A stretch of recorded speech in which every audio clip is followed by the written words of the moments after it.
وہ رسپانس نہیں آتا جس کی ہمیں امید ہوتی ہے. اگر کوئی ہمارے ساتھ ٹھیک چل رہا ہے پھر نہیں ہم احسان جتلاتے، پھر ضرورت ہی نہیں پڑتی.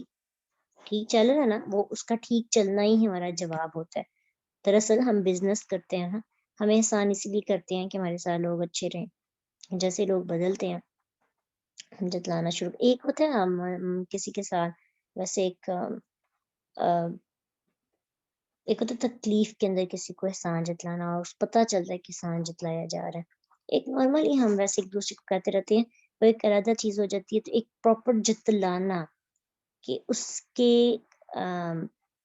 نیگیٹو رسپانس پر، تو یہی ہے جتلانا. پرہیز کرنا چاہیے.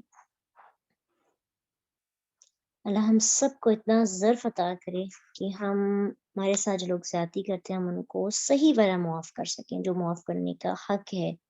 اور اللہ ہمیں عزتوں والی زندگی دے. اتنا بھی ہم پہ لوگ زیادتی نہ کریں کہ ہم رون دیے جائیں.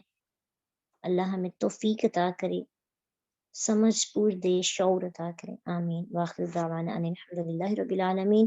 سبحانک اللہم وبحمدک، نشہد ان لا الہ الا انت، نستغفرک ونتوب الیک. السلام علیکم ورحمۃ اللہ وبرکاتہ.